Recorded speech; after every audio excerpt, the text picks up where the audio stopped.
This is the end of an era for Honda. It's the last K24 engine they've ever made. Everything has now been replaced by the 1.5 turbo. Now, unlike that L15, these engines have been known to be a very reliable workhorse that can take good abuse and good power. This one is a K24 V7 out of a wrecked Acura ILX with 56,000 miles on it. That's right, it's a Florida car. That's why you don't see so much corrosion all over. Taking a look around this engine, at the top here we do have a plastic valve cover. Over here we've got an integrated exhaust manifold at the front of the engine. That's right, it's been changed over from the back side of the engine on previous K24s. We also have direct injection and a metal coolant manifold. Around the back this side we have our intake. We've also got our direct injection rail, our starter libs back here, as well as a bunch of wiring I'll have to get off. We'll start this teardown by removing this notoriously tight Honda crank bolt. Got my special tool on there. Get this pipe on there. Jeez! For real? Oh yeah. Why are they so tight? Alright, let's blast that bolt off here. There we go, nice and loose. There's a bolt. There's a Woodruff key that sits in here. You hit it when somebody tries to do something good for you and then make it worse. Next we'll take this cover off the top. Go ahead and disconnect these coil plugs. Alright, this hose here is for our PCV system. Now I'm going to remove the 10s for the ignition coils. Pop that off. Let's remove the 10s holding the valve cover. So it should be easy to get off. Pull this piece of plastic off here. Ooh, it's clean. See, this is what I like to see. You've got a replaceable gasket and replaceable tube seals. Some cars don't even have replaceable tube seals and you got to change the whole cover out. Also, the valve cover doesn't have any oil flowing through it, just the PCV system. Taking a look under the hood of this latest K24, the intake side here has a variable valve timing gear, while the exhaust side doesn't. The exhaust side also does not have VTEC. It's just a simple camshaft that presses down on a rocker arm that feeds both valves. Now the intake side here we do have VTEC. There's 3 distinct cam lobes of which they can switch to through the rocker arm system to make the valves open up even more so you can get more air into this engine for it to breathe at high RPM. Finally, over here on this side we got our cam position sensors, but also on the exhaust side it drives the direct injection pump. Now the DI pump is a 5mm hex. Get a 12 on here. See, no need for a special fuel line tool. Got a 19mm wrench on there. Okay, let's stand back this way, otherwise I'm going to be sleeping on the couch tonight. That's loose. Alright, now I'm going to remove this pump. A 10mm here. I do love how these bolts come out so clean. There's no corrosion on them. You Southerners must have it really amazing out there. Now I should be able to remove this direct injection pump. And you'll see there's a giant spring in here, and as this pushes up, it acts like a piston. That's going to pressurize the gasoline coming in from the low pressure side into the high pressure side, which goes to the injectors at the back here. Grab this cam position sensor. Wow, look at that, no crusties. This position sensor. Back here there's a bracket. And there's also a block off plate here. Oh, it's sealed. I'm going to next remove some of the 10s here that hold this piece on. This is the direct injection pump housing. Then I'll remove the 12s for it. Oh, that's what thread locks looks like when it's brand new. The direct injection pump housing off. Next we'll take a look at the direct injection system. This is one of those things that people don't like, but hey, I'd rather have a K24 with direct injection than an L15 with one. Now I can't see down these valves, so we're going to have to pull the valves when we open the engine to see the carbon buildup at 56K. Now I'm going to remove the 10s that hold the injectors on. There we go. That's a pressure sensor for the gasoline. Now let's see if we can get this fuel rail off. Oh yeah, with ease. It's dripping gas though. I'm going to slowly loosen off this harness here. So that was the knock sensor. The harness being bolted to the back of the block seems quite an oversight, because they used to have it much easier to remove and swap out. Kind of all built together, and you kind of have to remove lots of the engine in order to get this off. That looks like a coolant temperature sensor. I almost removed this harness. I'm just going to get that crank position sensor. Awesome. Alright, let's see if I can get this harness off. Now the starter would normally be buried under the intake with all that wiring crap in the way. I like how they extended this bolt out so it's easy for you to attach something to it. This one. But you missed the days when Honda starters were in the front, and much easier than this. Now they moved it to the back of the engine against the firewall with the intake. Oh yeah, and don't you miss having dipsticks in your car? This one actually comes with a proper steel one, not the plastic ones Honda have that you can't read. I don't know if that's going to come off or not. Yeah, it might come off. There we go. So now that I've cleared off some of the fluff on top of the engine, we're going to take off this timing cover next. Now remember when the VTEC solenoid used to be on the back side of the engine? It would always leak down this way. There we go. go. This is the all too familiar VTEC gasket that loves to leak. Also, there's a little strainer inside of here that loves to clog up with oil and give you VTEC code. At least this gasket is super cheap and memorized by every parts counter guy. Inside here is a small solenoid, and that's going to actuate a spool valve, which is going to control the flow of oil going to our VTEC system for the rocker arms. We've also got a pressure switch over here. Now this is the VTC solenoid that controls the cam phaser on the intake side. I like that they've done an extension on that bolt so it's easy to reach. Sometimes these get super stuck in there at high mileage. These are also a troublemaker when they clog up, and they can give you codes. Alright, I'm going to go ahead and remove all the 10mm bolts for this timing cover. Now I'm going to remove 12mm bolts. Don't know what this little stump is. Looks like it was just the end of an oil passage. Got a little screen inside as well. This timing cover off. It appears this filter here is going to take oil from this oil galley, filter it, and then send it into this galley over here. This here is the hole for the VTC actuator. There's also these holes here for our VTEC actuator that sits on the timing cover itself. But the rest of the timing cover itself is pretty straightforward. There's a nice axis panel over here. That's for the tensioner. Taking a look at the timing system on this K24, it's actually fairly simple. We've got our crankshaft at the bottom there, and that's going to turn the chain for the intake and the exhaust camshafts. We've got a metal back slide on this side and a plastic slide over on this side. Now there's another chain that runs down into the sump at the bottom here, and that's the tensioner for it. That runs the oil pump and also the balancer shaft assembly. First I'll just loosen up the cam here. And this one's probably a 17. And I'm going to remove the tensioner assembly here. Pop. Look at the quality of this Honda chain tensioner. It's got a ratcheting mechanism unlike a lot of chain tensioners out there. So not only is it spring pressured, it's also oil pressured. Once it pops out, it can't go back. Now behind here we've also got a filter. That's amazing. They've got a filter for the chain tensioner. Make sure it doesn't have any gunk inside of it. Alright, let's get this top slide out. This is metal backed with plastic. Then let's get this back slide out here. This is another metal back slide here. I don't see any wear on the plastic. Then we've got a 5mm hexagon. Let's pop this one off by hand first, and then zip this one off. This is the plastic tensioner, though it's very, very beefy and very heavy. And of course there's no wear, even this being the tensioner side. Let's get the intake camshaft off. Here's our VTC gear, nice and slim actually. Very simple gear like your bicycle sprocket. This chain is actually fairly lightweight, but it feels really nice in your hands. Let's get the camshafts off next. I'm going to try to hammer on a 9. Can't hide from the grinder. Gotcha. Now I can remove the intake camshaft. Now if we take a look at how the cam rocker arm system works here, we've got the two normal cam profiles on the outside here, and that's going to press down on these two rocker arms over here, which in turn are going to press down to open the valves. All of these rockers are pivoting on the shaft assembly here, and this middle one is called a lost motion rocker. You see all of these rockers here are pivoting on a rocker shaft, and when VTEC kicks in, we're going to send oil down that shaft. It's going to go into this lost rocker arm assembly here, which has a little pin on the side there, very similar to this pin over here.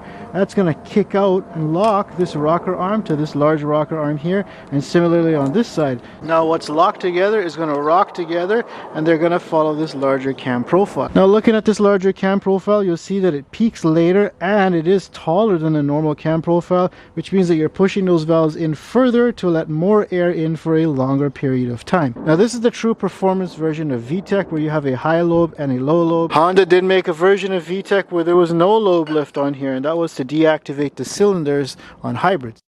Next I'm going to remove the exhaust camshaft. By the way, the underside of these look brand new. Let's pop off that exhaust camshaft. This one's very simple. Now both camshafts have oil that'll go through here to lubricate these bearings where they connect up to their head. Now the rocker arms and shaft assembly should come off as one piece here. And then I can lift this assembly off. There we go. Now I'm not going to take this apart yet, maybe later. Next up we got to get this coolant control center off. There's a coolant temperature sensor here. Bunch of coolant hoses that go to either the throttle body or the heater core, as well as our lower radiator hose that plugs in here. You see, this is what I like Hondas for. They allow you to sneak a socket onto here without bumping into this hose. If this was a more poorly designed car, you have to use a wrench and take it off slowly. And pull this guy off here.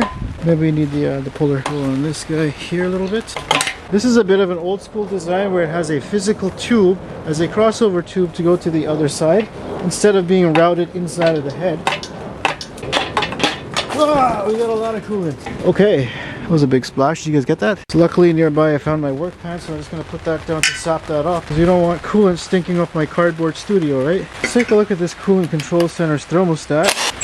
There's thermostat off. Now it is a plastic thermostat housing, which I don't like, but you do have an easily replaceable thermostat, and at least this manifold, which is very common in vehicles now to be made of plastic, is still made of metal, at least on this last iteration of the K24. Now the head bolts on these are a 14mm 12-point socket. I'll go ahead and remove all the bolts. Wow, those are pretty clean. And here we come to the beautifully machined open deck of this K24 engine. You can see there's lots of space, and there's no spacers in between here for coolant to circulate, which is great if you want to tune this engine, as it can take a lot more than the 200 horsepower that it's rated for. The head gaskets are not nearly as known to blow on these, and it's L15 replacements. On those engines, they put a slit in between here to allow coolant to cross over, and that would compromise the sealing surface for combustion between chambers. As you can see, that's not an issue on this engine. Speaking of cooling, this engine still uses a mechanical water pump driven by the pulleys. I'm going to take off these 10 mils. Interesting, this water pump is using the Honda Eagle logo instead of like an H, and it's got a very familiar shape at the back here with a nice long piece over here and a ball at the bottom here. Now the impeller on this one is made of plastic. I believe earlier generation K series did have metal impellers. Next I'm going to remove the water pump housing. These are 14s. As you can see, the water pump here is going to take fluid coming from that crossover pipe, send it straight into the deck over here, where it's going to go through the cooling deck and then up through the heads. There's also an oil passage that seems to be blocked off by this piece. Now there is a block coolant drain plug here, and that's going to drain the deck if you want to do a full fluid exchange on this. Taking a look under the head of this K24, the first thing you'll notice is that the exhaust manifold is now integrated, similar to what they do on Honda V6s. Previous generations had a manifold that would mount up to each cylinder head. Furthermore, you'll see the very open deck nature of the coolant jackets as they surround the head here. Over here we've got our direct injectors, and you'll see that there is a little bit of crust on them. Now comes the messy part where I'm going to roll this engine over. Pull off this oil filter here. Now this was a 2020 model car, but this oil filter begs to differ. It's last changed in 23. Doesn't look or smell bad, at least. Let's get this oil pan off. We'll taparoo. And we'll take off the oil pan. Whoa, a little bit of tarnishing inside, but otherwise pretty clean. Actually looks pretty big in here, and that's because it has to house this giant balancer. Other than that, the oil filter mounts to the bottom here, and it's got inlet and outlet on the oil pan. See, this is what kind of sets this engine apart. It has a balancer assembly. A lot of 4-cylinder economy engines don't have balancer assembly, and that's just there to ease vibration. That's why you got to make sure it's timed correctly, and it's got a proper chain tensioner setup. So I'm going to go ahead and remove the chain tensioner for that. There we go. This is a ratcheting chain tensioner, and we've got a little oil galley here that's going to feed it. We'll slacken off this 14 here for the oil pump, and I can just pull everything off as one piece. Boom. Now if you notice, there is quite a bit of a gear reduction here. Alright, next up I'm going to remove this balancer assembly. These are all 12s. There's our oil pump assembly. Now I'm going to take this apart a bit later. Now it takes off the windage tray. Never thought I'd have to whip out e-torques on a Honda, but these are E14. The newer, smaller engines use little 8mm bolts in this section. I'll go ahead and crack these free. No drama. Take these two out here. Take a look at those bearings. Take a look at those bearings. They're basically brand new as expected. Push down on these pistons. Taking a look at these pistons now, for 56,000 miles, which is less than 100,000 kilometers, they do have a little bit of carbon built up on them, especially if you look inside of the oil control rings.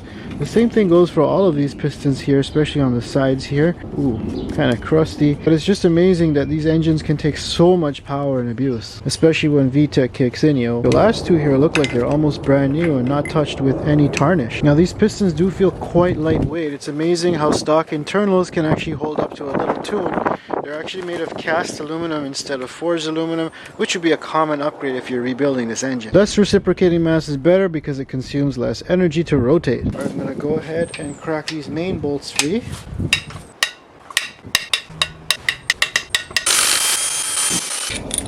Now as part of the main bearing, they also have this ladder frame design which forms the upper oil pan, if you want to say. Those are all held in by 12mm bolts. Really helps to keep the bottom end in really strong and tight because everything's just integrated.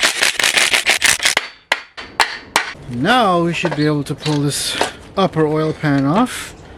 That's quite a sturdy piece. Finally, I'm going to remove the crankshaft, which is so hefty. Pull out these main bearings. Beautiful condition. Feels like I'm pulling apart a brand new engine. Taking a look at this forged crankshaft, this is the main reason why these engines can take so much power. This is super heavy. It's amazing they went heavy on this and super light on the pistons.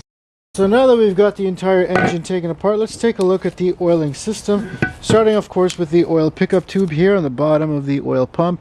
The screen in there is absolutely very clean. This is going to rotate to create oil flow, and that's going to send oil through the output over here. That oil is then going to make its way through this upper oil pan in through here and then back out into the lower oil pan which sat on top of it, where it's going to get filtered out and then sent back through this hole directly down into the block. Look at how beautiful those bearings are. It's like a mirror finish. Let's take a look inside of this oil pump assembly real quick.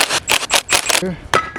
Pull this off. Cool. So if we look at how the oil pump works, you see it rotates with the input. Oil is going to get sucked in from the oil pickup over here, come on this side, and it's going to get squeezed in between here and pushed to the higher pressure side here. The oil is then going to make its way down over here to go into the block. There is a spring built into here behind this bolt, and that's your oil pressure regulator. That's going to take high pressure oil and bring it back over to the low pressure side in case there's too much at higher RPM. The other half to this is this balance shaft assembly. And here we have the balancer assembly. As you can see, these weights are going to be opposite to each other because we want it to cancel out any shaking forces that the engine has.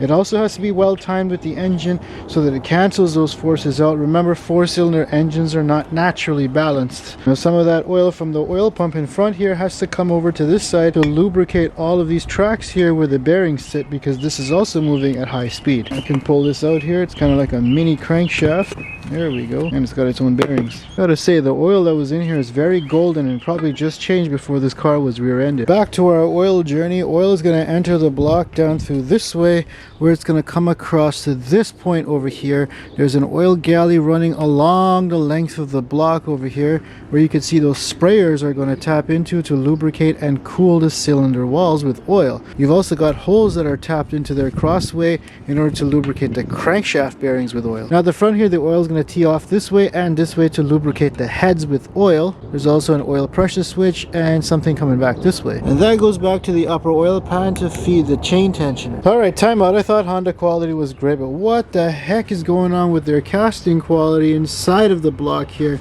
It really looks like someone botched a Bondo job or something. Probably is not a casting defect, but it's really close to this oil galley, so if it was a crack, that'd be pretty bad. Look how bad it is over here as well. I don't know what's going on because the outside of this block is absolutely pristine. They really didn't keep the same level of quality on the finish on the inside, or maybe there was just no post-processing done on this to clean it up. The oil feeds are going to come up to the heads over here, and our drain backs are going to be these large holes over here. Now on the right side, the oil is going to go to that filter screen we saw on the timing cover. It's then going to eventually feed our VTEC solenoid, which is going to control our variable cam phaser on the intake side. Oil on the left side feed here is going to go to the VTEC switch that sat on the side of the timing cover, and then also come up to the top here. Remember, we've also got to lubricate that rocker arm assembly to feed the camshaft. Now the magic for VTEC happens in this piece. We got oil that's going to go through here in through these channels. That's going to correspond to the channels on this camshaft, which is going to send oil down the hollow camshaft to each and every bearing